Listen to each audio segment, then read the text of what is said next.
And we are back.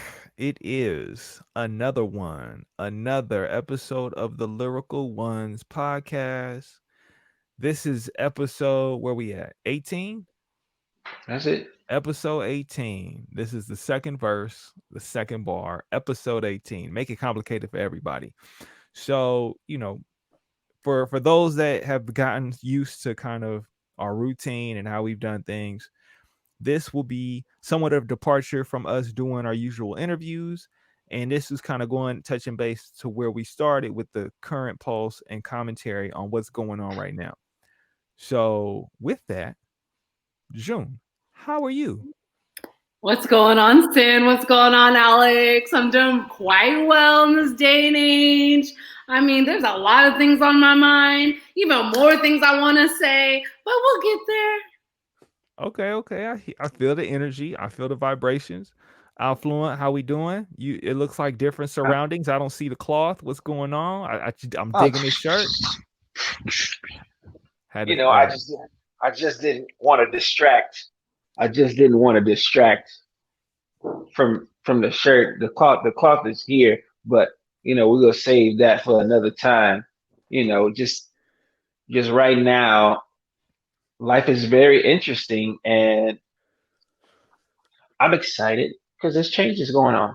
I'm all about change, man. And as a people, as a human race in a world that's changing, we're gonna have to change with it if we want to stick this thing out. And it's about time that we made some long needed past due changes. And I think we're in a space where we can see kind of the light and see as well as the apparent darkness that we're in. Um, but things are good. I'm feeling good. You know, I'm happy to be here with you guys. Sin, how you feeling? Well, you know, um, I appreciate you putting a perspective on me, and I'm feeling what y'all saying. I'm picking up on what y'all putting down, and right now, when you said cloth talk, like that's that cloth talk. That's that we cut from a different cloth, and Mm. it's a situation of you know unfathomable things right now. This is to me, I'm on high alert. I'm like I'm ready for battle. I'm ready for like and this ain't on the physical plane. This is the metaphysical, this is the spiritual, this is the individual mental, like this is holistically my family. Like this is so much more than what's obvious to those that are, dealing and living with it now, right? So right now I'm cool, but they got me messed up. They got me all the way messed up. I'm talking about every level, everybody tripping. And so, what better way than to do it in a productive way than to share with the good folks who listen to the Lyrical Ones podcast. So just to kind of open it up, just to kind of just dive into the deep end, how does everybody feel about the debate last night? What are people's thoughts? What are the takeaways? What are the sentiments, feelings? I mean, we could see it on the shirt, black folk must vote. But June, what is kind of where are you at with it? The takeaways, actually, thank you so much for asking, Sin. I appreciate it. But I did want to piggyback real quick on what Alex said about the change that needs to happen. And I think we are the agents of change. So if we don't change and make a conscious decision to put forth mechanisms to produce the change that we ideally as a society can be proud of, ain't gonna happen. So back to the debate though. Why you gotta ask me that first? Because honestly, the biggest takeaway is I hear a lot of people saying, oh, President Donald Trump, he's not condemning white supremacists. I hear a lot of what he's not doing. So can we just flip it on its head, the logic real quick? Because what he is doing is he's telling white supremacists, okay, go, stand by. He's giving them the green light to, so I just find it detestable on on every level. Yeah, it's America about to be shook. Okay, if voters don't get to the polls and produces a change that the the collective can ideally agree with. So that's my 2 cents. Outfluent, where you sitting with it? My takeaway is that it's obvious and apparent that the two candidates don't really care about Black people outside of uh, their ability to vote, um, their ability to, get elected. Um, so yeah, as tools for being elected, that's the as far as the candidates care about being about Black people and their wellness, their well-being. I think it's interesting that Donald Trump brought up Joe Biden's record in law enforcement and how he's trying to create this arc of liberalism. And at the same time, we know Joe Biden has been on one side of uh, privatized prisons, um, and filling those things up to the brim as much as he can. And we know Donald Trump don't really care about people of color, past getting elected, and he'll say anything and pay anybody or have somebody else pay him because he don't really like money coming out of his hands. Um, Let's talk about his to taxes. right, yeah, well, like he really don't like money coming out of his hands, and you know, I guess I need to get to the shop a little bit more so I could expense those hairstylings, up to $70,000 worth. Um, I guess if the lyrical ones is a thing, then I guess an entity, then I guess we gotta get our expenses right, guys, and get those write-offs going.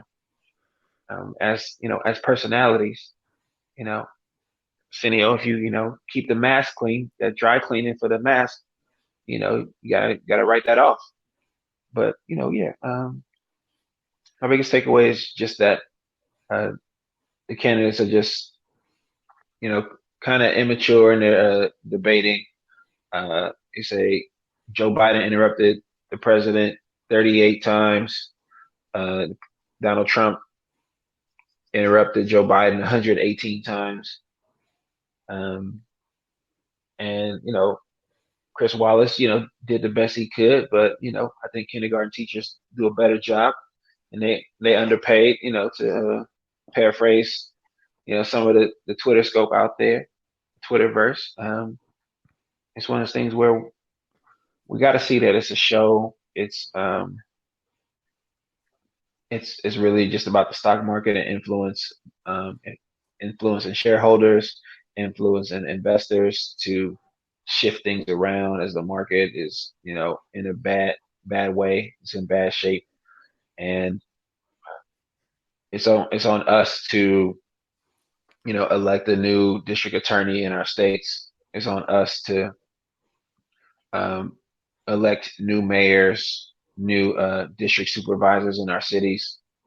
Um, and if we don't do it, we're just watching somebody else decide our fate and electing people who don't care about us. And we see that happening not just in legislation, but in policies and the way they show up when things hit the fan, and violence and harm show up in our communities.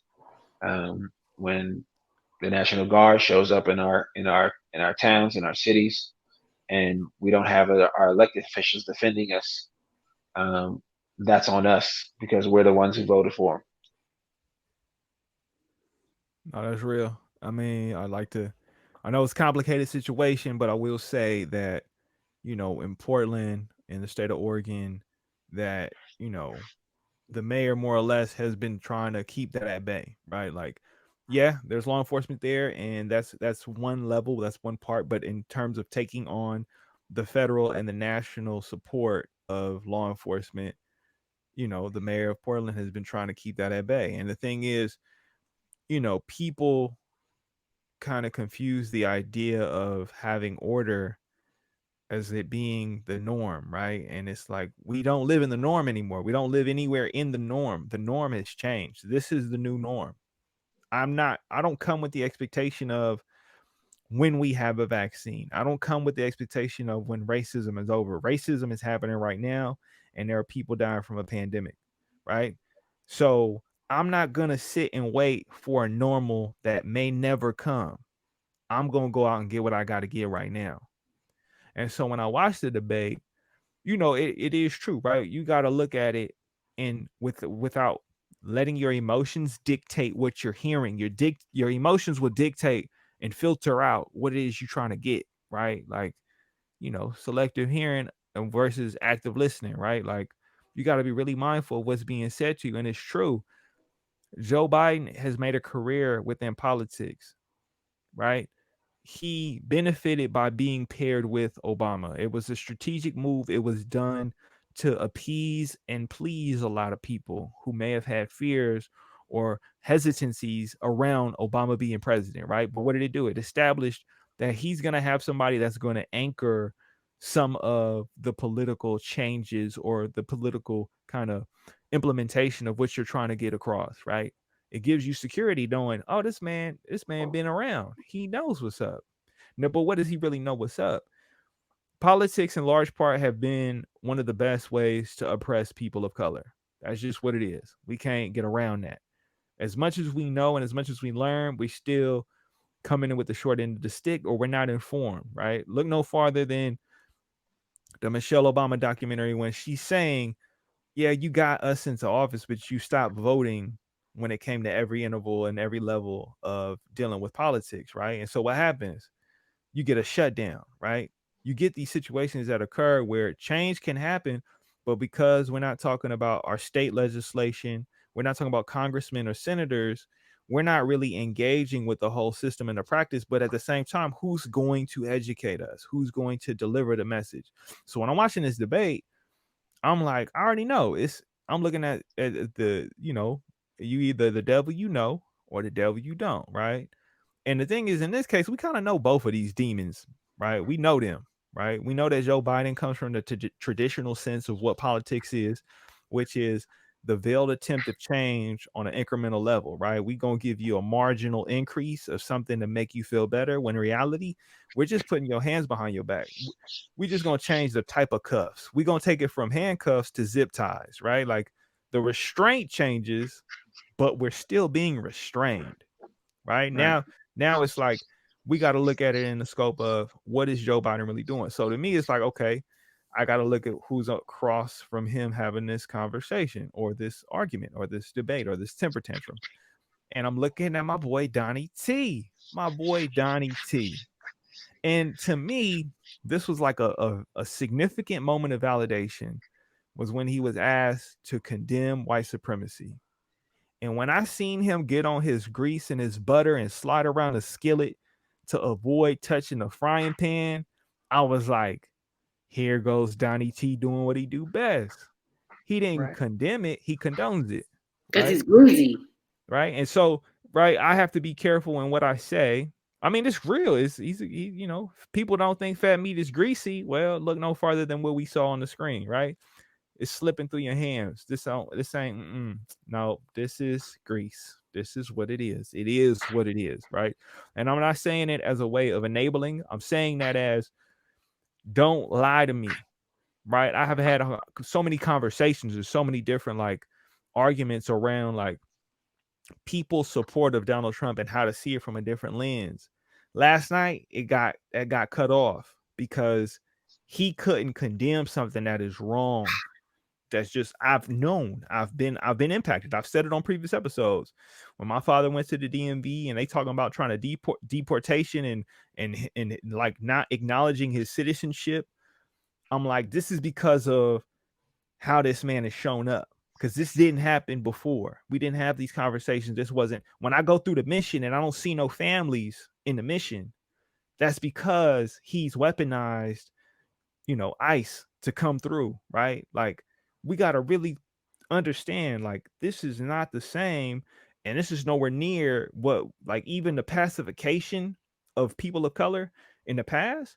This man has went into the stratosphere of like, oh yeah, no, I mean, he was asked today. I seen on news. They were like, what do you say to people? Do you welcome white supremacy? And the first thing out of his mouth is, I believe law and order. So now what you've done is you've associated it with law and order, right? Right. Which then is scary to me because it's like I know it's some people with some hoods on that's still with a badge, right? I know that, but now it's giving a level of validation. It's being seen. What does a kid got to do? Right? I know it's a baby out there right now gonna piss on the rug just to get seen. They mama gonna get mad, probably whoop them, probably be so pissed off. But guess what? They got seen. They gonna sit up there and act out and give the attention. I mean, whether they in class or they on Zoom, they just want to be seen. And now what Yeah. you've done as the president, as their leader, right? You sat up there and you let them know, I see you and I'm speaking to you. Just wait. Just hold on. Because he's not going to come out and say verbatim, word for word, I condemn racism. I condemn people who are racist. He can't say it because his father was arrested with the KKK in New York. People don't realize that this is in his family, right? We think that this is just him showing up as a spoiled brat when you don't realize, no, there's a seed, there's roots. This been growing for a minute. So to me, when I'm looking at the screen and I'm seeing him validate all of my fears, when I see him validate my frustrations, when I see him validate racism, because that's what he's doing, he's validating. I'm in the space in the place of being like, okay, well, you know what? I know what I need to do, right? I know where I need to invest my time and energies because I've been saying this. I'm gonna say it again. We haven't had, to me, any real leaders who are American descendants of slavery. I just haven't seen it, right? Think about it. Obama, as much as we consider him black, he isn't an American descendant of slavery, right? When I think of Kamala Harris, right? She black, but in terms of being an American descendant of slavery, right? She does have Right. Jamaican roots, but being in terms of this country and the generations and the implications of what slavery has done to us, people who come from here. I'm not trying to minimize, I'm not trying to denounce. I'm just saying, can you really tell me you know what I need if you've never been in my shoes? Can you really speak to my grandmother when you ain't, like my grandmama was picking cotton? Like, when what her mama was doing, what her mama's mama was doing. Like, who are you going to cater to? Who are you going to deliver? Right? I'm mindful of that. I'm not saying that I got a lot of choices, but I'm saying I got a choice I need to make. Right? And so, yeah, it is important that people vote because as you can see, as much as they both don't care about us, I mean, we going in one direction versus the other right now, right? And it's like maybe we headed to the same destination and we might take a slight left. We might take a hard right. But I'm leaning towards a slight left versus a hard right. Read Right. between the lines, right? Because what's been going on and what's impacted me and what I've seen, I mean, I'm all about totality and change. That's what I'm about. I stand on it. I'm sitting here looking at what happened last night and how it's reinforced within this conversation I'm having doing an interview, right? Where I'm in the other me, the me without the mask. I'm in my organization with the people who support me. And the conversation to me is moving away from who are we gonna hire that I'm gonna have to work with on a daily basis? And management and leadership are thinking of, well, who's the best candidate for what we want to see in that position? I'm the one that's been here. I'm the one that's still here. And I'm telling you, I'm probably going to be here when this next person leaves.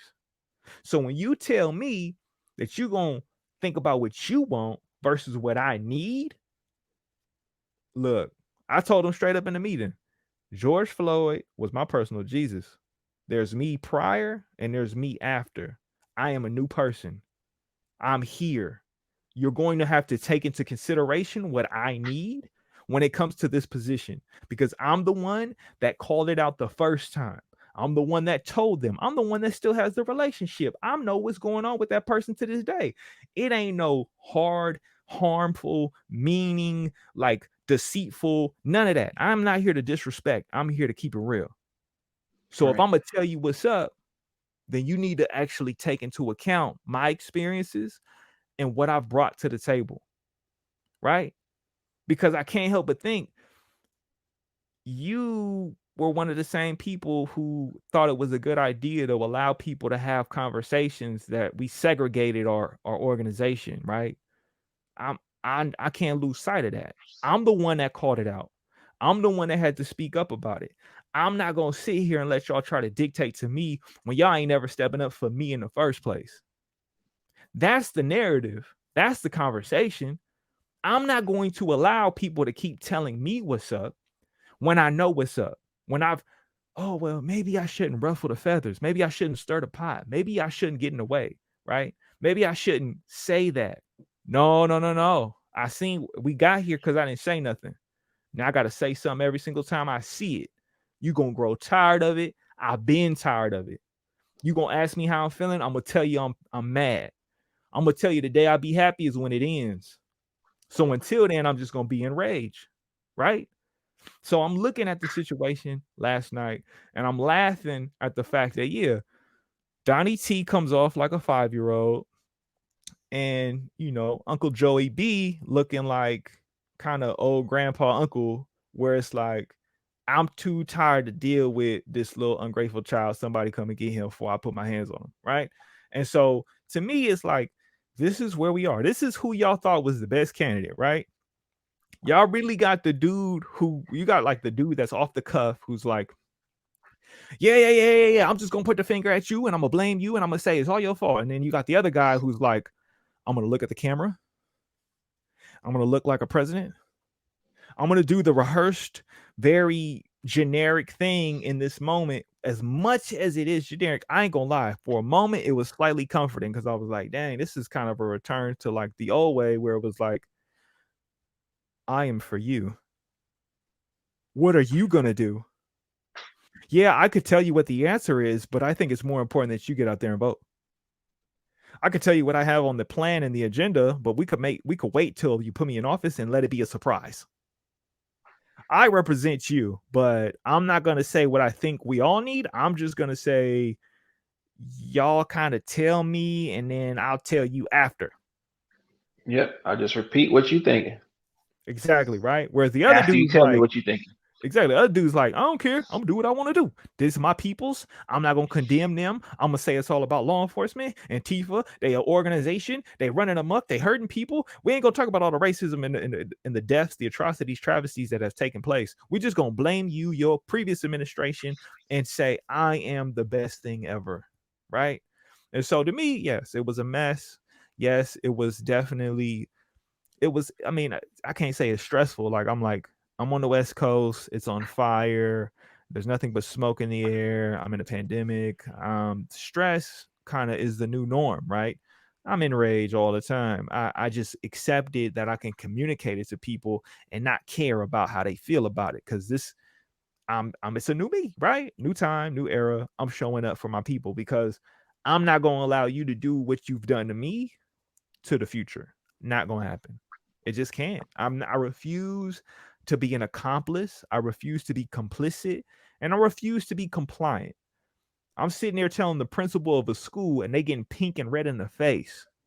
And I'm like, yeah, feel all this sauce I got to give you because I'm cooking right now. I'm giving you that food for thought. You could chew on this. This got fiber, nutrition, vitamins, every bit of mineral that you need. It is essential. These are the vital amino acids to help you build your brain because you haven't been given this. What y'all been doing? Pissing down everybody back saying it's rain. So, that's my take on the debate as far as what I saw. Hey, you got to get it. You see what he doing? This isn't an advertisement. This is him saying you got to get those branch chain amino acids. They are essential. I have my own. They're fermented. Everybody does what they do, but it's about your health. It's about sustainability. At the end of the day, it is about sustainability. Like, don't get it twisted. We get mad, we get enraged, we get energized, we get excited, but We have to be able to manage that, sustain that, and make sure that it's healthy. So everybody be mindful, right? Those branch chain amino acids is for you to be able to repair the harm that you do to your body in order to make it what it needs to be. And as we could see last night, I don't think them gentlemen took any branch chain amino acids in the past 10 to 20 years or even consider or thinking about it. And to me, that's a travesty in itself, because as a leader of this country, I would hope you would take your health into vital consideration. So, that's my thoughts of the debate, y'all. Thank you, Sin. Thank you for sharing with us and giving us that flavorful food for thought. Somewhat spicy, not too spicy. I think we were able to handle that and digest it evenly. I really appreciate that. It's we're at a crossroads, another crossroads, as a country, where we can either sweep some things under the rug again, or we can actually clean up the mess and get it out the living room. Um, and I mean the room that we're living in, the space that we share together, is important that we say this common area, this common world that we live in, where it's worth changing, right? It's worth adjusting, for the betterment of everyone's quality of life. And if we don't navigate from a place of we've done wrong, there are others doing wrong, and there's an opportunity to make a difference. There's an opportunity for for us to say these people don't care about us as a whole, and they're intent on lining our pockets. They're intent on turning us against each other. They're intent on seeing danger and harm be a normal way, and fear be a normal emotion in our everyday lives. And instead of any kind of peace, any type of progress um, towards justice, that is not their goal. Um, and we have to think about the building blocks that make things better for us. When it comes to food safety, when it comes to um, being able to walk the streets at night, when it comes to protecting women of color, when it comes to violence, when it comes to the domestic violence, when it comes to police brutality, when it comes to financial literacy and security, when it comes to um, having shelter. These things are the branch chain amino acids of living a quality life, and building a life that you can thrive in. And when you don't have an opportunity to repair the injustice that's been prevalent in American history, then all we're doing is depleting what we have until there is nothing left, until all we have is division at every turn, where we can't trust our neighbor, and we're just waiting for someone to incite more violence, incite change that harms us instead of helps us. And I just want to say on top of that, for those that don't know, in the state of California, October 19th, that is when you need to. My birthday. October 19th is June's birthday, so it's a day to remember. But also, when it comes to voting, it's important because that's when your votes, your mail-in votes, need to be in the, put in the mail, get in the mail, get it in there, because they will try to find ways to maneuver and groove, all in finessing what we trying to make happen, right? Like you vote November 3rd in person, but if you're trying to get it in and make it count, I heard that they're coming. They should be coming October, actually next week, October 6th, October 3rd. So Yeah, they should be on their way. They should be coming out the So end of be this on the week. lookout, people. Be on the lookout, right? This may come out soon. This may come out later, but it's gonna come out on time. And I need y'all to really pay attention to the dates and the times, right? Right now, as we record this, is September 30th. It's a Wednesday night. But when you receive this message, it is important that you pay attention to the calendar on your phone, the calendar on the wall, and look at the date because those dates are important. But I do got this spicy bite that I just want to drop. Cause when you were saying all that and I was thinking about it, I had this thought earlier today and I was like, if we really was talking about equality and fairness, we need to have women-led governments and men sit in the minority seat for the next couple thousand years.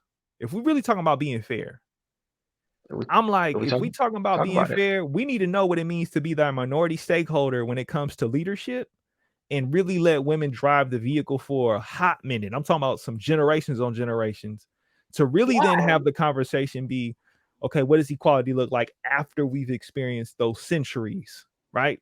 Because when I'm thinking of these two men, right, and I'm sitting there and I'm looking at California representative.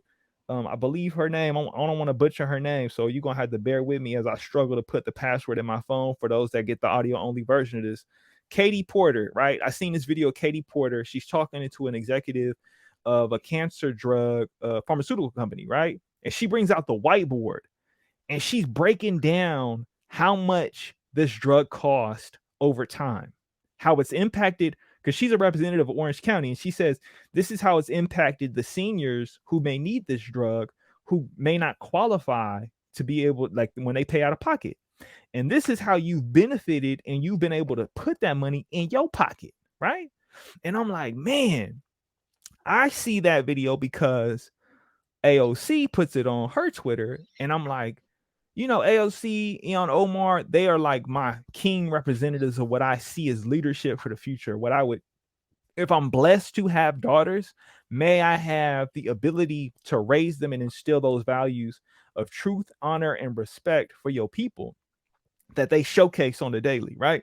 So I'm looking at this video and she going in, she going off, she pull out the whiteboard, she breaking down the math. It's real simple math. We talk about a man getting $500,000 off of people suffering in pain when it comes to cancer. I've lost family members to cancer, and most of them were women. So now I'm sitting here in this position. I'm like, yo, if we really want to talk about equality and fairness, I think we really gotta like have women take the lead. So what y'all think about that? Couple Hands down. thousand years of women run leadership with men taking the minority stake and being able to show up. I just want to ask, why now? Is it like minorities are treated differently or something? Are women not treated equally? I mean, does equality bother some people for some reason? I mean, I don't think women are given any equal measure in this world. And I've always had issue with that, right? But the thing is that I think people think of equality as being on like 50-50. But I'm like, if we really take time into account, like men have had such a long head start of what civilization and kind of government looks like in control, that it's not enough to say we just got enough women at the table. It's important to say, for me, y'all all need to be at the table and need to be like 3 of us amongst 500, right? Like, we talking about wars have been started by men. Men have gone to war and died, and there's nothing but men around. When I look at, like, if I look at the UK and I see their messy haired prime minister and he's on TV talking about, we don't want things to go back the way they were. And I'm like, you're an idiot. And then I go and I look at Japan and I see, oh, it's another man and he has to step down. Oh, you just another man. And then when I see Belarus and the explosion, I see who they talking to another man. And then when I keep looking at all these CEOs and I look at the top 10 people who've made billions of dollars in this past 10 years, it's a bunch of men. It's like one woman from Walmart and her daddy is the man that started Walmart. So really you just benefiting from another man. So to me, I'm just seeing a bunch of men and I'm like, yo, maybe we should do this differently. Maybe equality looks like giving women the reins to run it because we've already run it. I'm looking at the fires and the smoke. I'm looking at a pandemic. I'm looking at all these men had these conversations going rah, rah, rah. And I'm like, you know what?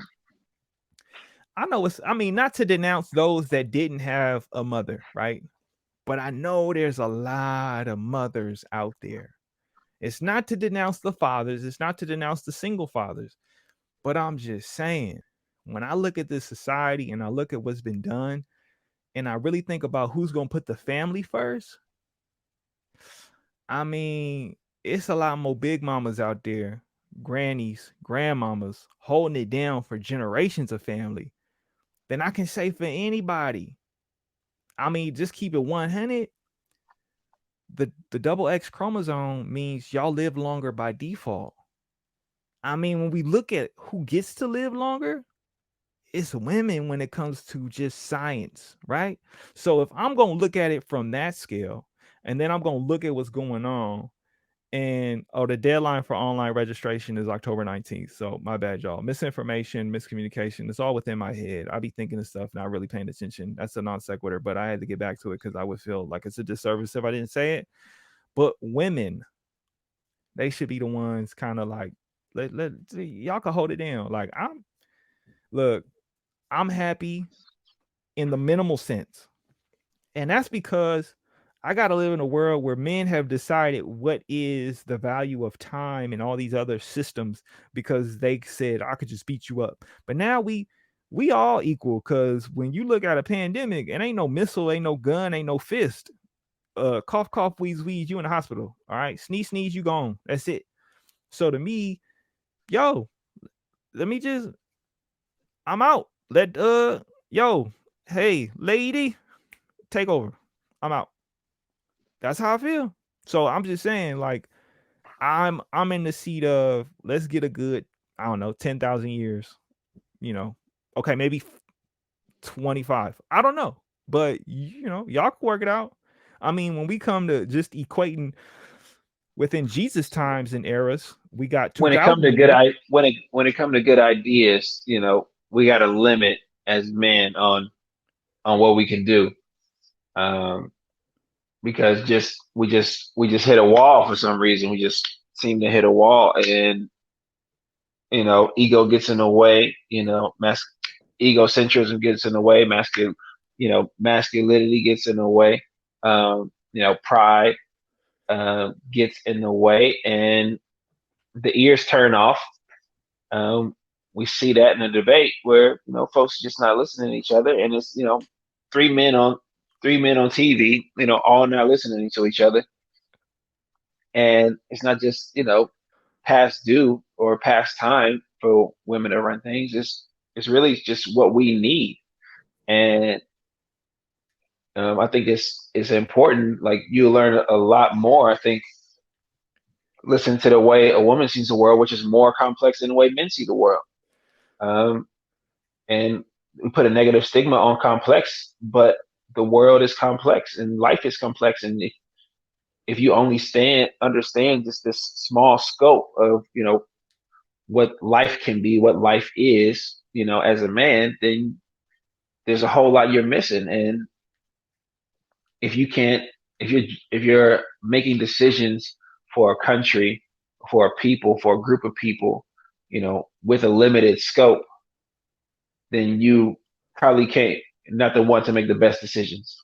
There's probably someone who can make better decisions than you. And I always thought a quarterback is putting the ball in the best player's hands, um, not being the best player on the team.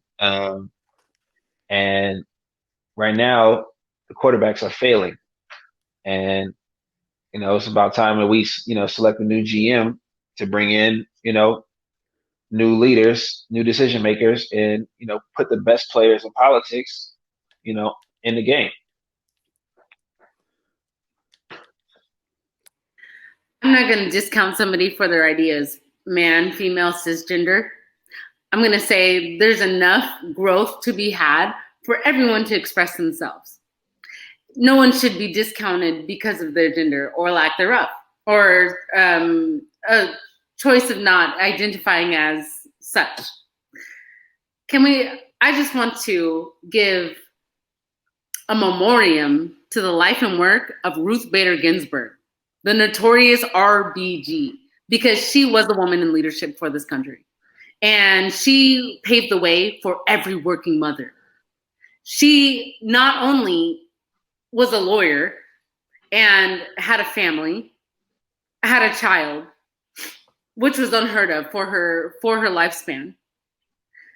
She paved the way for working mothers to be able to maneuver the way that now maneuver in the best way that we have seen as of yet. Because let's just face it, when it comes to maternity leave and all that, there needs to be more time for maternity leave. That's my segue.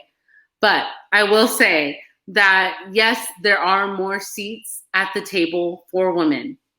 And I'm going to share a little bit because Sin talked about it, how he's enraged. I'm enraged as a woman because this past week has been horrific.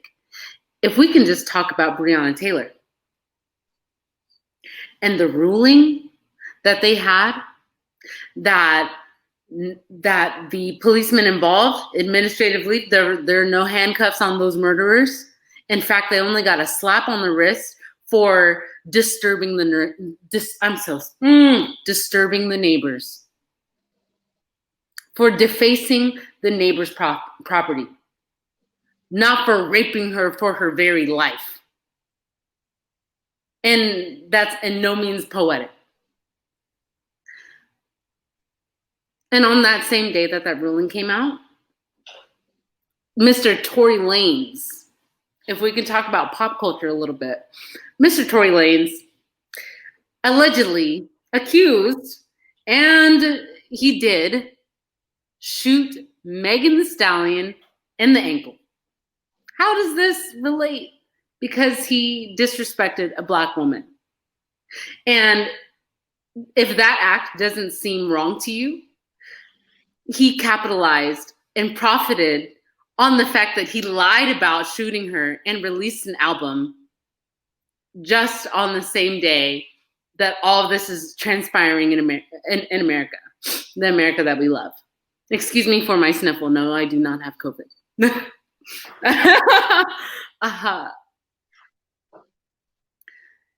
Needless to say, just to bring it back full circle, there's a lot of change that needs to happen.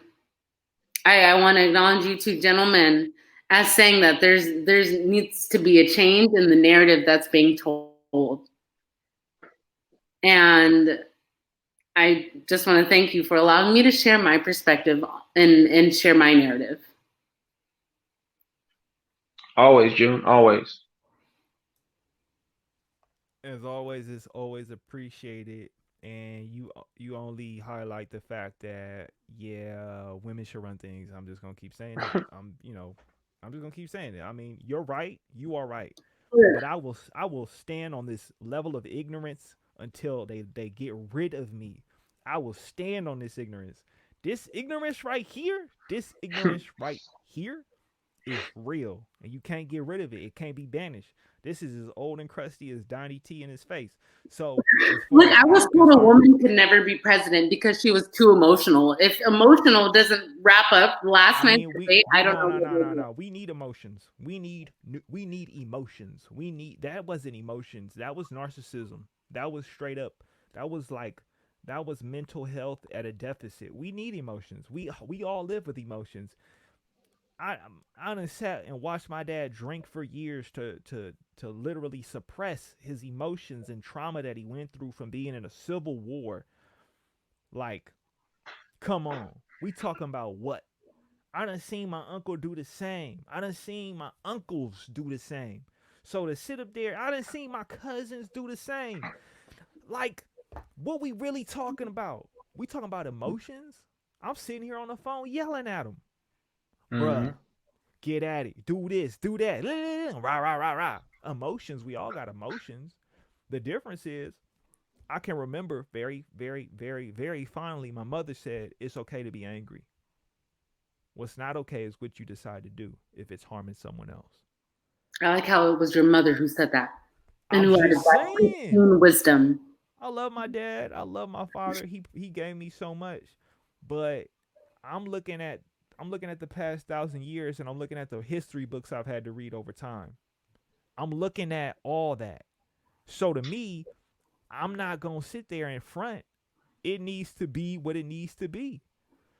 Or people telling me I'm having technical issues, so I'm going to have to see what happens. If this makes a difference, does it sound good? Like, I'm coming in cool? Okay. As I was saying, for those that didn't know, I'm going to give a little to the I'm ignorant, and I'm ignorant because I refuse to believe we can really have a conversation on equality until we've sat in a different place of disadvantagedness. That's me. That's ignorant to say. It's ignorant to believe. I admit it. I know it. I can acknowledge it. And I know in my heart of hearts, as much as I may fight for that level of ignorance, the reality of seeing that ignorance may never be seen. But I have to say it. I do think that we as a civilization owe it to our kids of the future, our children of the future, to see what a world would look like if it was run by women.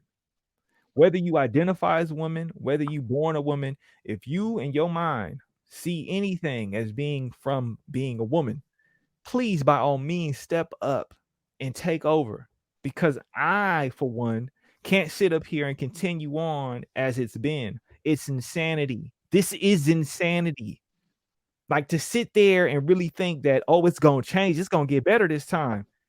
Every time we got a dude who even get close to talking about something real, y'all shoot him, y'all kill him, y'all denounce him, y'all find a way to discredit him, you take him out, right?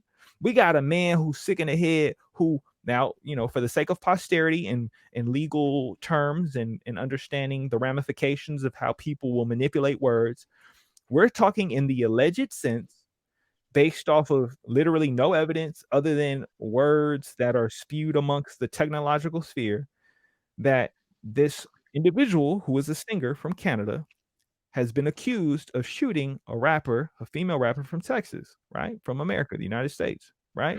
So allegedly. Now, to me, if those are the allegations that are presented before you, if I'm sitting in the seat and there's accusations to be made and I'm not in jail, I'm not in jail. You mean to tell me there's a common sphere of conversation and words and communication? I know dudes who literally made the wrong music video, and then 6 months later, it turns into they got arrested in a RICO case, right? This is one individual who's an R&B singer who allegedly committed this atrocious violent act, and to me, when I seen this woman silence Meg Thee Stallion, right? Like, first off, I love Meg Thee Stallion as an artist and what she represents and what she brings to the culture. But when I seen her silence, I was like, "Is she really holding it down for this? Like she holding it down. She could take this, run with it. I done seen how messy things can get in the world. I know how messy people can be. And Meg Thee Stallion really isn't saying anything. It's on me to take a seat back and Pete would take her lead. I'm taking her lead. Because she's the one that's been harmed. She's the one that was put in danger. And if that's the level and that's the approach, I'm as a person, I'm taking her lead. Let's see what happens. Then she feels compelled to say something because of what is being said by others who are putting out information, right? We live in the information age, right? Some people say being informed is not knowing the facts, and I believe that is true. It's so easy to build up hype and hysteria just by putting out some imagery, just by putting out some words. So we have these two artists who have brands, who have a lot on the line, and one of them has been accused of doing something that is supremely horrible, which is atrocious, right? And now there's a narrative going around, and this person, given that, Meg Thee Stallion, she's in the industry, she would know more than anyone else. Are they putting out a false narrative? It's one thing to be silent, it's another thing to not keep it real. It's another thing to try and manipulate what is actually truth, right? Because I know for myself, I'll keep things silent before I tell a lie. A lie isn't gonna keep privacy. A lie is now me trying to distort the perception of what is. I'm not here to distort what is. I'm here to either present what is or keep it off the table. And Megan Thee Stallion is trying to maintain some level of privacy, right? Trying to maintain some secrecy. There's nothing wrong. But telling a lie, well, if we being honest, when you Gotta gonna combat that. then what you gonna do? You gotta defend yourself. And so I see Meg Thee Stallion defend herself. I see her speak on it, right? People want to know why and how. Trust me, God gonna do what God need to do at every moment, and it ain't got nothing to do with you. People gonna sit up there and accuse, they're gonna make questions, they're gonna sit up there and say, "How does this possible?" The impossible is made possible through God. If you don't have to believe it, right? I'm not Christian, I'm agnostic, I'm whatever. I believe in a higher power. I believe in a universe that is beyond my grasp and my understanding. And I do believe there is some level of order in this chaos. It's just how much of that got to do with me versus how much that got to do with us. Meg Thee Stallion being a representative of people, of Black women at a time when Black women are in danger, at a time when Black women, their lives are threatened, when you go look at you can go look at any race, and I'm not talking about races and races. I'm talking about there's a thing called the equality race, right? Where they talk about privilege and they talk about the level of access, and they put people of different genders, different ethnicities, they put them in the same playing field, and they ask them questions, right? And the further you get to go is when you can say yes to a question, right? And what ends up happening a lot of times when you watch these, Black people end up in the back. And I never forget when I seen this Black gay woman in the back. She was all the way in the back because every question asked only further show that she's at a deficit when it comes to everyone else in front of her. So we live in this world where this is the truth, right? Yeah. And see it as true because I got family. I done seen what they went through. I know how things are, right? So now we're gonna sit up here and we're gonna have this man who ain't even from here disrespect her at a time that we sitting here watching another woman get her life snatched. You think you need to be a part of the conversation? We don't need to hear from you right now. We don't need to hear what you feel or what you thinking or where you coming from. I know dudes who done lied to my face. I done been in high school and they done told me the most disrespectful things that they did with my girlfriend, only to find out at the end of the year they lied. So if I come in with that knowledge, knowing that's how it could be as a child, and I know that there's people who haven't even grown within themselves to escape their childlike behaviors, their childish ways, I'm not gonna sit up there and be a fool. Fool me once, shame on me. Fool me twice, ain't gonna happen again. You sit there try to play the narrative, the false narrative, you try to spin it around, you try to make money off of it. I'm sorry. We gotta have boundaries. We have to be clear. We gotta really be on that Malcolm X moment. I don't know who gonna be the leader. I'm hoping it's woman, right? I'm hoping. I'm just saying, right? They say no one man should have all that power, right? Y'all remember in the movie, he was like, everybody just left. I'm just saying, your mama come through with a chancla or she come through with that, I got the belt, right? What you gonna do? You go into your room. I'm gonna go handle what needs to be done, right?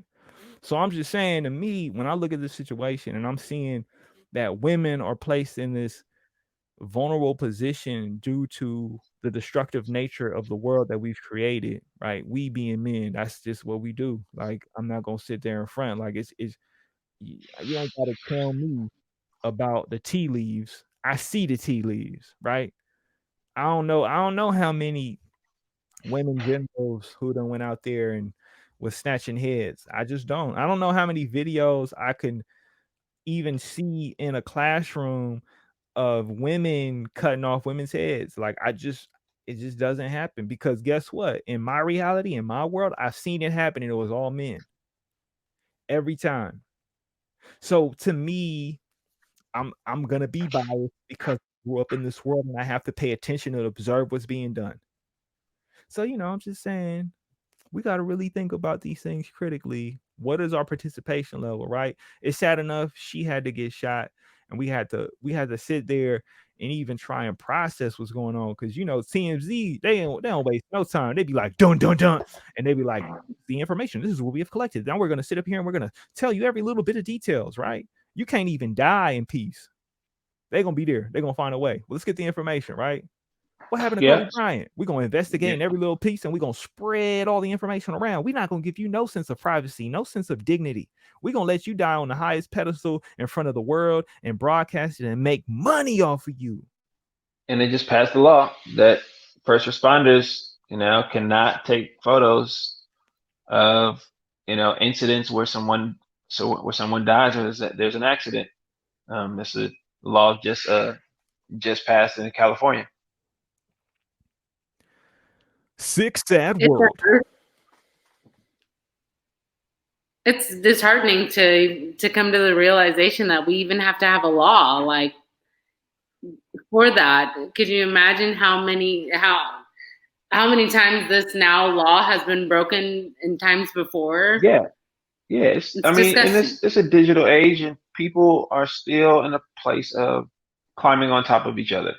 They're still in a place of, if there's someone below me, everything is okay. They're in a place of, if I can push someone else down or capitalize off someone else's misfortune, then it's a good thing. Even if it puts me in a worse position, as long as there's somebody under me, it's worth making that choice to press someone else down.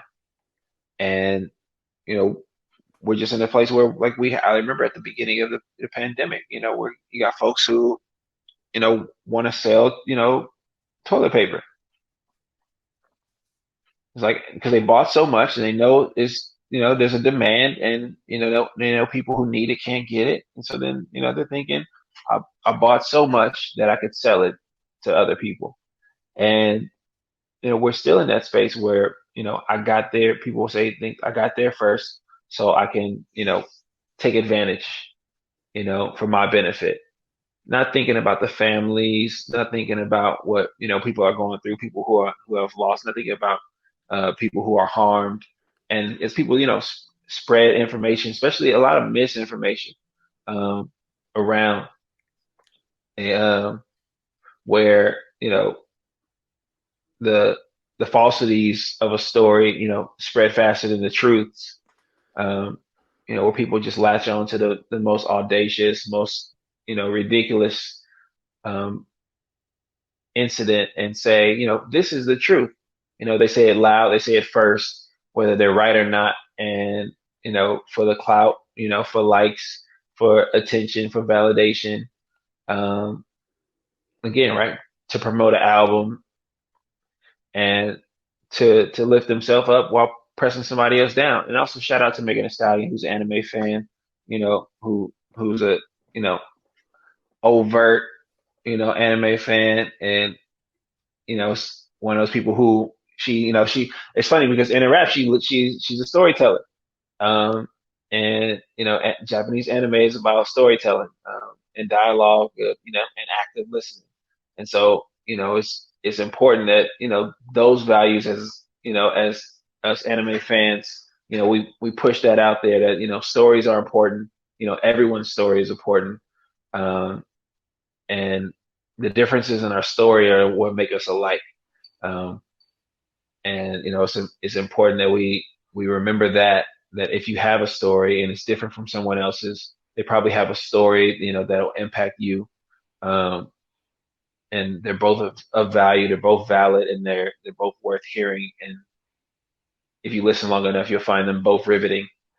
Um, and so it's important that we continue to listen to each other, and again, not silence non-males for just living differently and having different stories and having different variants of the human experience, because it's it's it's really enriching and fulfilling to hear someone else's story, and learn from their growth and their struggles.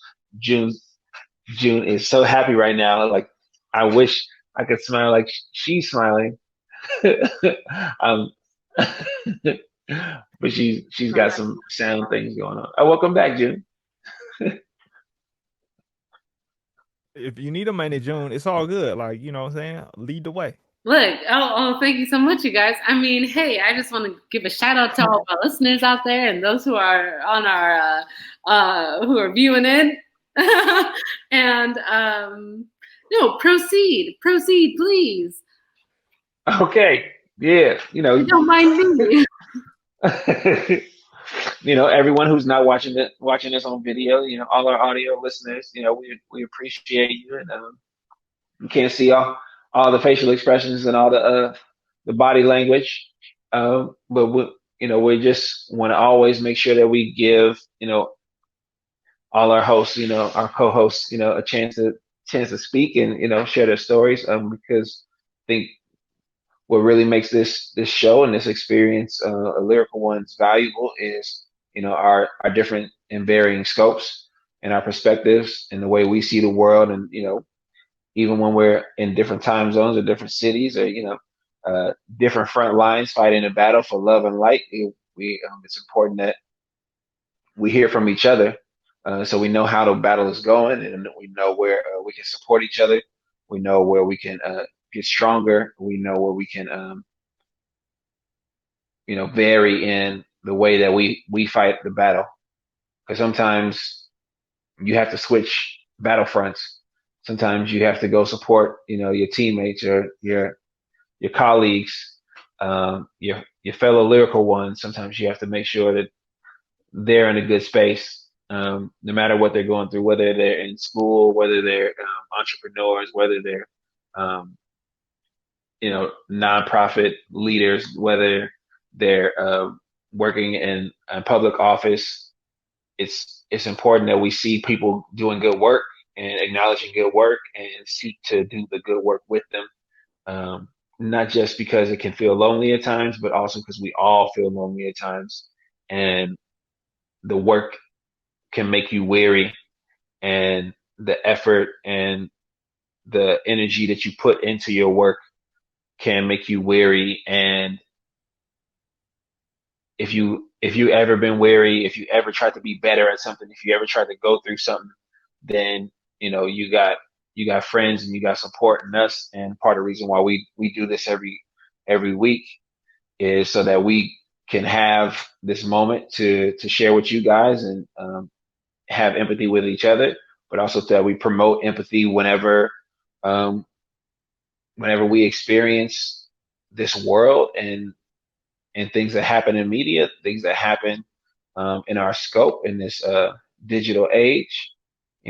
We have a chance to go through it together. We have a chance to process it together. We have a chance to also release it, um, and we also have a chance to change it together. And I hope we always remember that. We always come from a place of promoting that we can win and we can do better and we can grow together. No, that's real. I mean, it is essential that people, practice empathy. It is transformative, it's foundational, it's essential, and it's not practiced enough. It's not shared enough. It's we leave things as an afterthought, you know, do what's hard. I always say the pyramids took so much to build, so much sacrifice to create, but it's still here. It takes nothing to destroy it. All it takes is some well placed explosive and it's gone.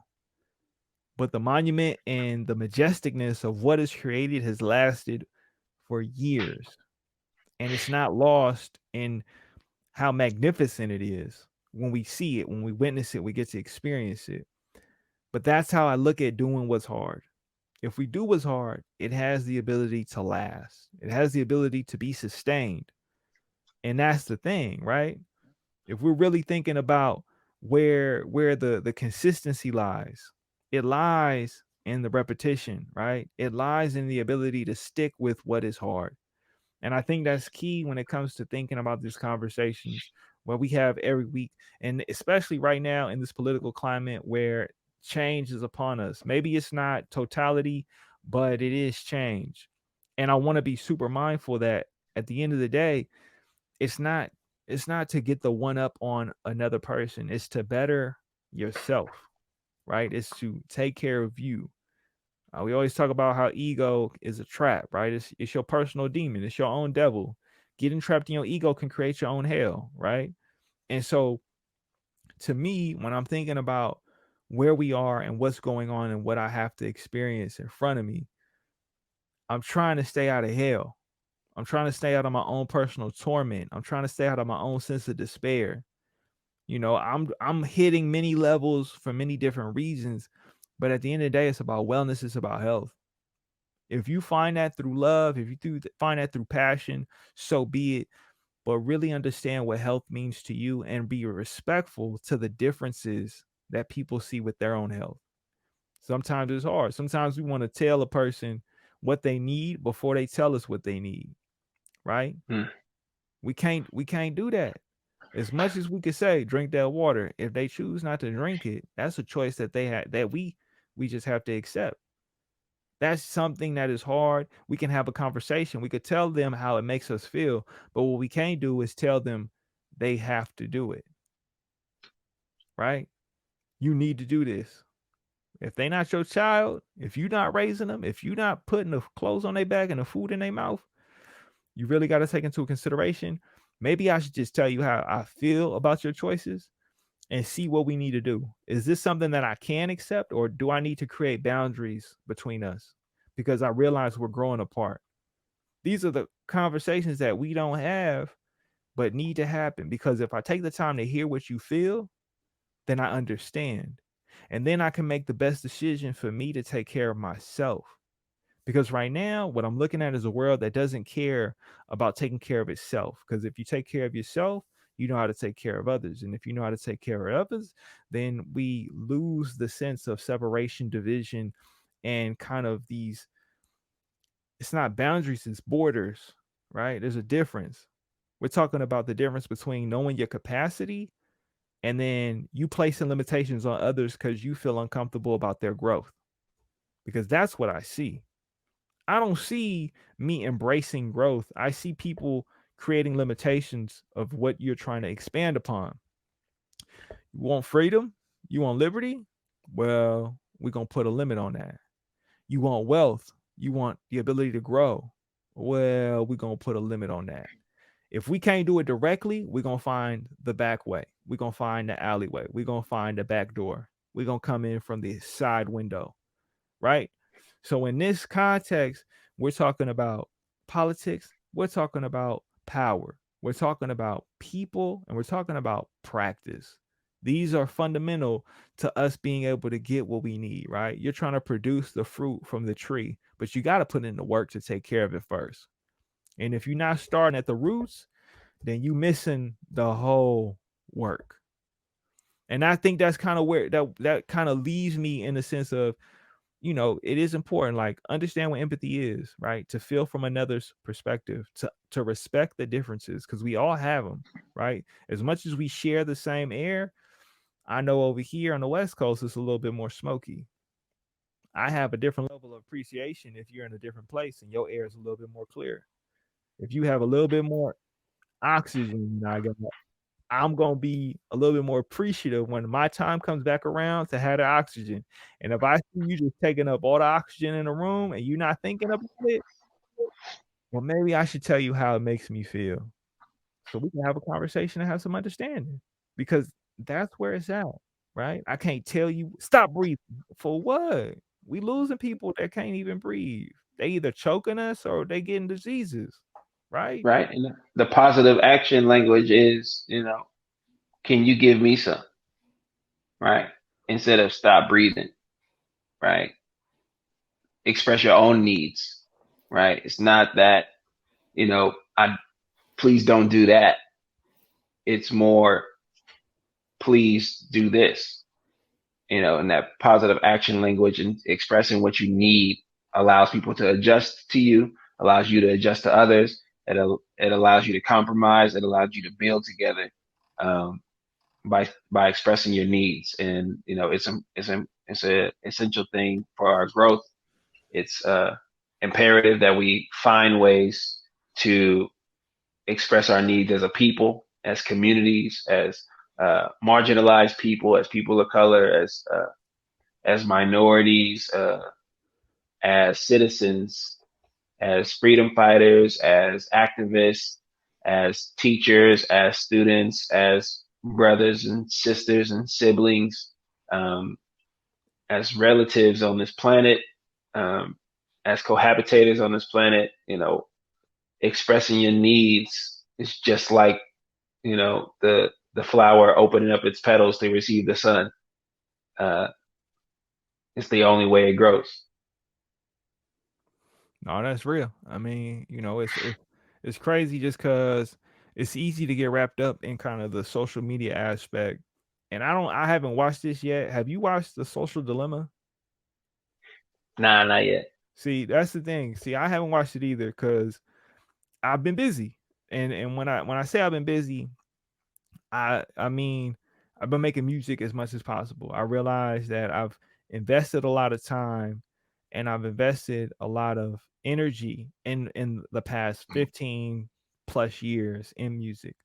And I've never dedicated like I thought I needed a manager. That's what I thought I needed. I was like, I need a manager. I was like, no, I don't need a manager. I need to better manage my time. I'm right now in a place where, as much as I've created the foundation to having a business and I've created these kind of practices around developing and producing content, I realize my time is the thing that I need to really harness and control, because I'm not looking for no one to sign me. I'm not looking for anybody to tell me what to do. I'm looking to really be mindful of my time. That's what it's all about. So, in this time period since like August, I must have did like 30 plus songs. 30 plus songs that I didn't have before. The idea is to release a song every week for the rest of the year. There's 52 weeks in a year. I wanted to get halfway through the year. That means 26. And then I could take a break and say, okay, let me work on videos. Let me work on this. Let me work on that. But the thing that I realized, because I've been working with other people, was I'm in a state right now where, as horrible as this pandemic is, it's helped me create the boundaries I need to separate myself from people, to give me that space, to hold me accountable to being disciplined. I don't think I've ever been this healthy and this mindful of my health. I remember the first time I got a six pack, I was coming out of a breakup and I was doing jujitsu, Muay Thai, boxing. I was working out every day. I was putting in that energy. I was putting in that work. I was going to the track and I would run sprints. I would do it for like 2 to 3 miles. And the thing was, it wasn't sustainable because all my time and energy was going to my physical fitness. It wasn't going to my overall well being. Even though my physical fitness was connected to my well being, I wasn't really getting in tune with my mind. I wasn't giving me space for all of the different things that I find joy and happiness in. So now when I run the miles, right, I'm still running the miles, but I'm more mindful of how often I run them, right? I don't even eat the same, right? At that time, I was eating whole wheat pasta, big bowl, got the turkey meatballs from Trader Joe's. I was going ham. I was like, we going ham. I'm eating Greek yogurt every day. I'm like, we doing the biz. Now I can't do that. I gotta pay attention to my body. I gotta adapt. I gotta evolve. I gotta grow. Right? I can't sustain those things if my body's telling me something different. Like, yo, you eat that Greek yogurt, it might be great protein, but you about to get a headache and it's gonna take you out for the rest of the day. Choices. I could give up and I say, you know what, I quit. Or I could rise to the challenge and say, let me get to know myself in a different way.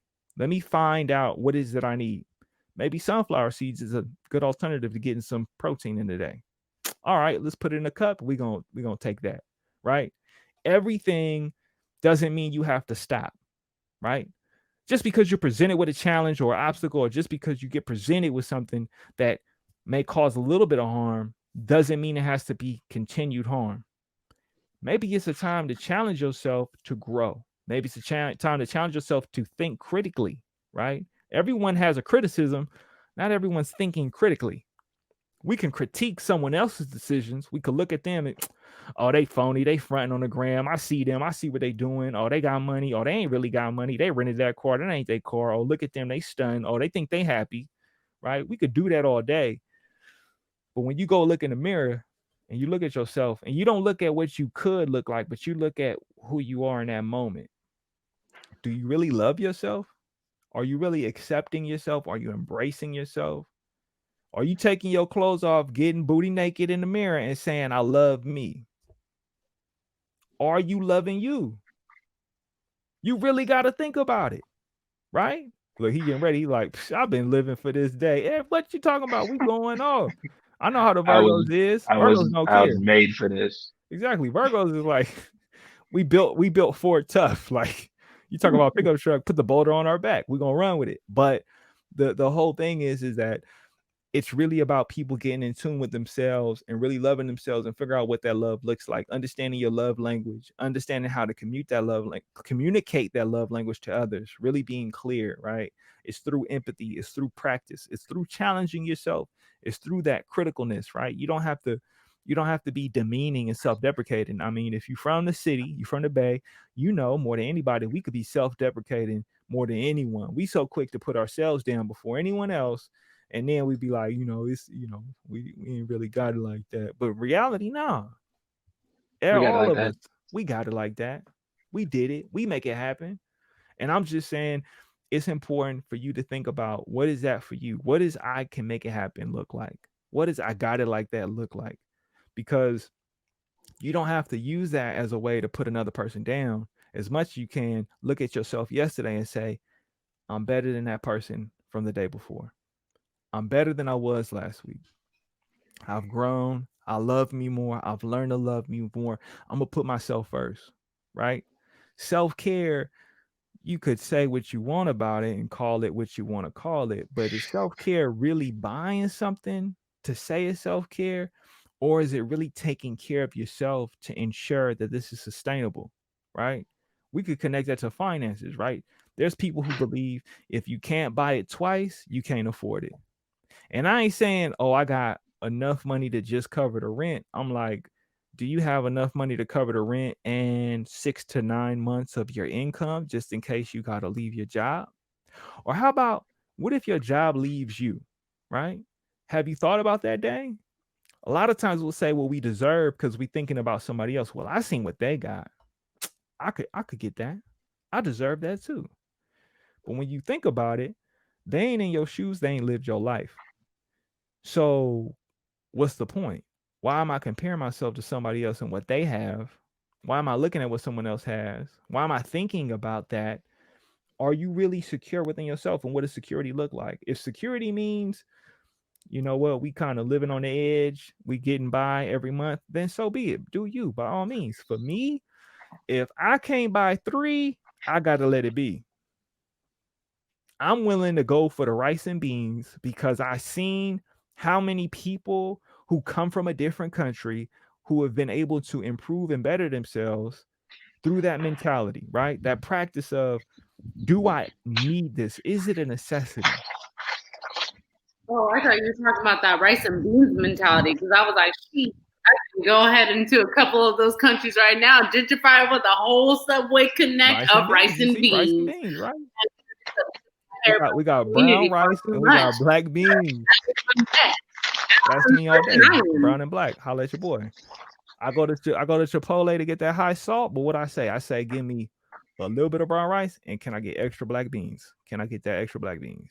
Because It's about the sofritas, I'm though. just saying, you know what I'm saying? Frijoles, you feel me? Arroz, you know what I'm saying? We out here, we getting it. But I'm just saying, it's time we start acknowledging and challenging and informing, right? We didn't have these conversations growing up. We didn't have conversations about buying homes and down payments and taking out loans.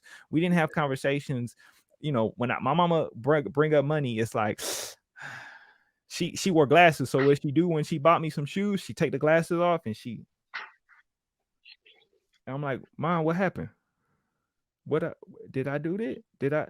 All right, I don't want them shoes then. I don't want to see you look like that. I don't need that. I'm cool, right? When Christmas roll around, I remember my cousins. I didn't know this at the time, but like, how can I put it? Now, this is beyond the statute of limitations. People done did what they had to do to resolve these matters.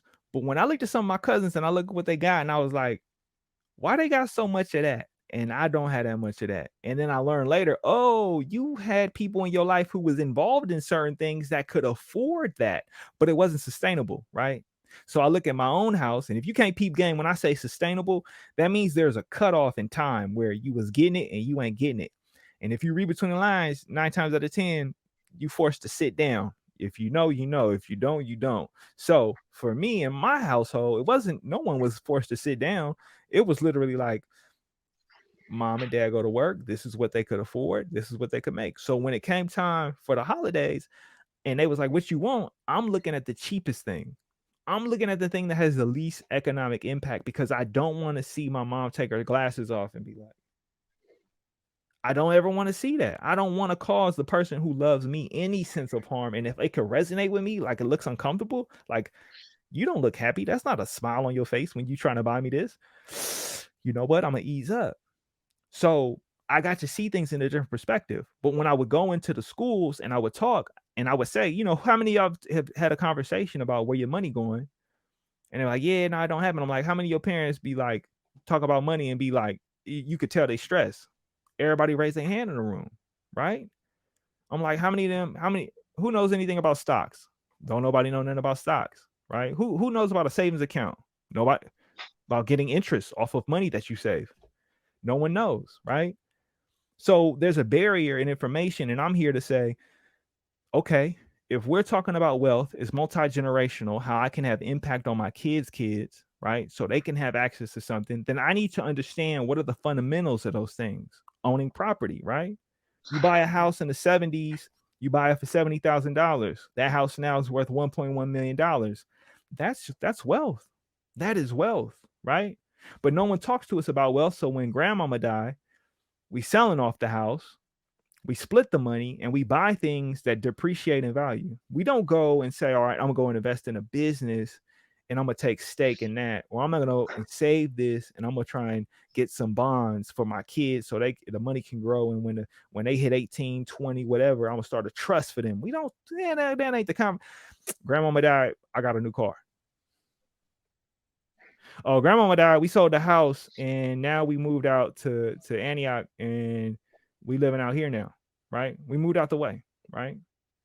That's good. Keep the house, keep that house, because people, it's gonna keep. I mean, they're gonna try and hit us with these diseases. Oh, there's still gonna be some babies coming out. It's gonna see some quarantine babies. Okay, we're gonna see some quarantine babies in this thing. So what that means? That means there's gonna be expansion, and where you live now is gonna be coveted and highly sought after property at some point in time. So, right, from looking at politics and them trying to dictate to us our lives and the control of where we gonna go, right? Talking about private prisons and a coup that has been started by businessmen to profit off of black and brown lives to be in those institutions so people could get paid, right? We talking about people who then had to sit down. You see the connection if you was paying enough attention. You see how it all came back around. So when you think about it, those politicians, they made their millions of dollars, whether they paying 750 or they paying 3.3 million. They done made their money. They done paid their taxes. What we gonna do? We gonna sit there and say it ain't possible, or we gonna say, you know what, I'm gonna rise to the occasion. I'm gonna challenge myself. I'm gonna see that because I'm not just doing it for myself. I'm doing it for my kids. I'm not just doing it for this moment. I'm doing it for the 5 years later when the next pandemic comes. Because guess what? This is the new norm, right? We ain't talking about, oh, things are going to get better. No, we hope they get better, but we prepare for the worst. I'm trying to make sure that we come out of this together. I'm not trying to leave nobody behind. I'm not trying to leave nobody hanging. You have a choice to decide and make the choices as you see fit, but it would hurt me to know that you can't do what's necessary to take care of you. It would hurt me to know that you can't provide for your family, because I'll be the first to say, I can't provide for no one else but myself right now. The hope is to be able to provide for others. The hope is to be able to work towards that day when I could create an infrastructure and a support system that can be more inclusive and sustainable to supporting more than just myself. But it takes the discipline. It takes that doing the hard work. It takes the repetition and the growth in that to find the essence of how do I get it to extend and go and excel versus going to decline and falling off. So, I'm just saying, people, let some women run some things. You feel me? Let them kind of, don't be stressing your mamas out, right? Don't stress your granny out, right? Don't stress your sister out. Don't stress them out, right? Because when I look at the debate and I see these two men going at it, they just talking. I'm just like, what we really doing? What we really talking about? Like, are we talking about our wealth and growth in our community? Are we talking about defining what we want for ourselves and being able to go after it and have an open dialogue that may be uncomfortable, that may be frustrating? Because I mean, I don't like that I can quote this, but it is true. I don't really know who Phil Knight is, but I know who Michael Jordan is. I'm just saying, look it up. Look up who making what, right? I don't like to say this, but it's true. Hennessy and Louis Vuitton and Fendi and Fenty, they all belong to the same company that the Hublot watch belongs to, right? That's the same company. I don't know who's the head of the company. I just know that when I see people buying those things and endorsing those things and advertising those things on the gram, right? Like I got the Hublot, it's iced out, blah blah blah, and I got the Hennessy and I got the Belvedere, and my girl she wear Fenty makeup, and I got her a Fendi bag, and she got a Louis belt on. Well, that's all the same people making money off of you, right? I'm just saying they making money off of you, right? The value depreciates on the belt, but the stock went up when you bought it. I'm just saying, think about it. If you're gonna get it, you might as well own every end of it. Don't just own one part of it. Like you might as well get the cow too, because they gotta go and get the leather. So just saying, get in on it before they get in on you. Because when you go and try to turn the belt in, maybe like, oh, this lost $100 because you wore it out. Shit about the cow. Oh, man, should have bought the cow. I'm just saying, or maybe the stock, because I mean, they say if you diversify enough, and this is, we making mass generalizations, which is an atrocity in itself, but I'm just saying, you could make 6% profit year over year. And if you figure out how to hit the windfall where that 6% covers your expenses, are you really working or is your money just working for you? Because if your living expenses, we're talking about your mortgage, maybe your rent, maybe the cost of living, getting gas, the car, your kids, and 3% of that 6% increase every year just so happens to cover it, that means you got another 3% that's growing, right? Do the math. Would you rather get the penny that doubles every day for a month or take the $2 million? Ask yourself, right? Just don't think about it. Don't do the math. Would you rather get the penny that doubles every day, right? I'm going to give you a penny and then tomorrow it's going to be 2. And then after that, it's going to be 4. Or do you just take the 2 million up front? Because at the end of the 30 days, you're going to be looking at $5 million, $10 million. But what we do, we get that 2 million because it's right there in our face. We can't wait the 30 days. Why wait the 30 days? So I'm just saying, do the hard work, right? Vote, be a part of the system, get to know it. Let's talk about it. If you're interested, hit us up. You can find me on Instagram, send.cineo. Let me know how you feeling. Let me know what you think. Comment. Let me see what is it that you need. Because we're willing to go find out, discover, explore, and understand, and bring that information back. I'm not saying we know it all, but I'm saying I'm willing to learn, and I'm willing to learn with you. I'm willing to struggle with you. I'm willing to fail and find out. So let me know. You know what I mean? Hands down.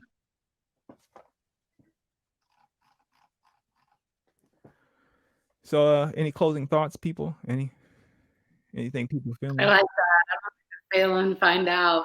I'm about that life. Fail and Yeah, find you got out. questions. You got questions about wellness, about economic wellness, whatever that look like, spiritual wellness, physical, mental wellness, emotional wellness. Hit me up. ALFLUENT. That's the handle. Twitter, Instagram. Junie, where can they find you? Oh, on the gram, son. JUNEBEELA.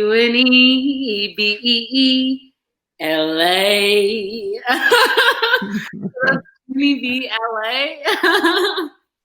And there's a few of those floating out there, but it's me when you find mine. Okay, ask me. You can ask me questions. Hey, you can I'm not shy. Like we could talk about everything from like pop culture to politics, which is kind of one and the same.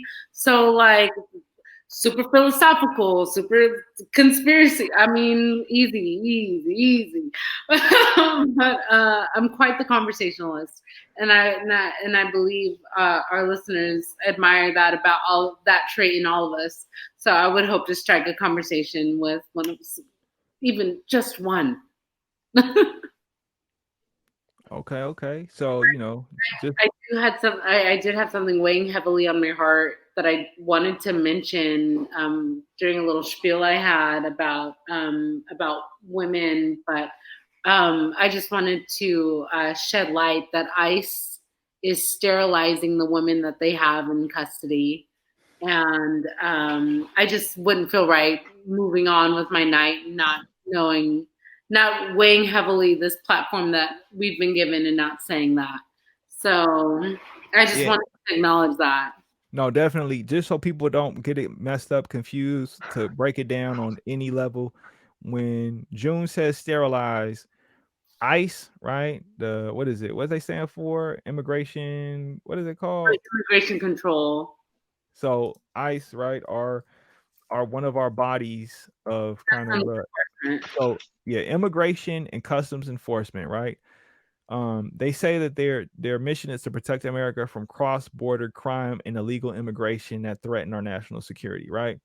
So to me, people be mindful that what they're doing right now is their idea of like filling out that mission statement is taking away the ability for women to reproduce and to have children. That's what they're doing, right? So they're not trying to do anything else. So be mindful, okay?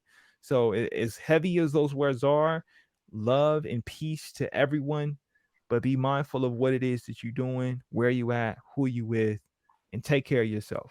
Okay. So I'll leave on that. Oh wait, we got a little extension time. But we getting is this the moment of Well, forgiveness? no, no, it's not the moment. A moment of forgiveness. If you ever Um, played Mortal Kombat 3, there was this thing called Mercy where you got that little like you could do it and then you get an extra like time to do your fatality. So I'm just like the house pass. So this is information we getting right now. But it is downloaded into the mind. The House passed Savannah's Act, a bill that requires the Department of Justice to strengthen training coordination, data collection, and other guidelines related to cases of murdered or missing Native Americans. It aims to address the alarming number of cases involving Native women. Now, I mean, we leaving on a heavy note because I don't have all the information, but I seen there was a report of a Native woman in Canada who had posted what was going on in the hospital room on Facebook Live, and they were being demeaned and denigrated and disrespected by the nurses and the hospital staff, and they ended up dying not too long after, right? So I don't have all the information, but right, we're talking about things that well, are this prevalent. law, this law was introduced in 2017, named after a woman, a young woman who's 22 years old. Her first name was Savannah. She was 8 months pregnant, and her body was found um, in the Red River between the Minnesota and North Dakota borders and the United States. And like crime data about what happened in Native American communities really didn't start to get released by the Department of Justice until 1999.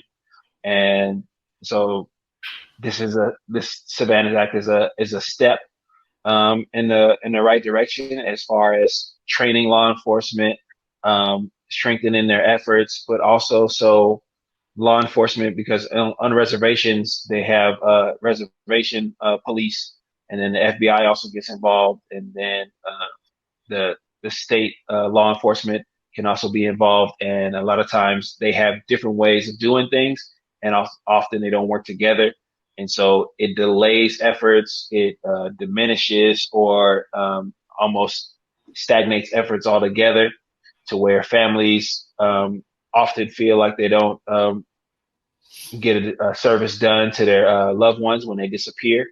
Um, and 80% of Native women, not males, can expect to uh, be harmed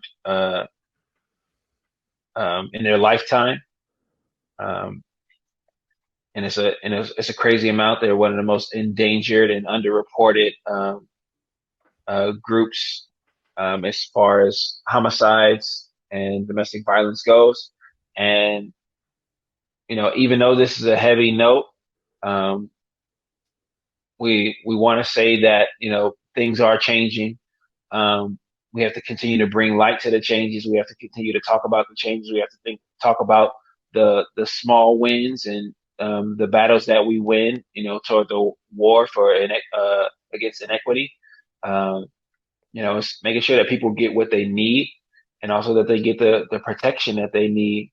Because if we don't give voices to the voiceless, to the left out and looked over, they will continue to disappear. And if they are disappearing, then any of us can. And if they are not receiving the protections that they deserve, that they have the right to, then none of us are. And, if they can take them, they can take you. If they can sterilize them, they can sterilize you. And if nobody speaks for them, then, you can bet then somebody might not be speaking for you. And so it's important that we continue again to tell each other stories, but it starts with listening to them. No, That's that's my final thought. much 18. appreciated. Much appreciated. Number 18, another one down. Lyrical Ones, episode This is 8. a good one. 18 with a bullet. Bang, bang. So, love and peace to all, and to all a good time. Because, man, that's all we got right now. Some time. So, yeah. Lyrical Time. Ones, we is out.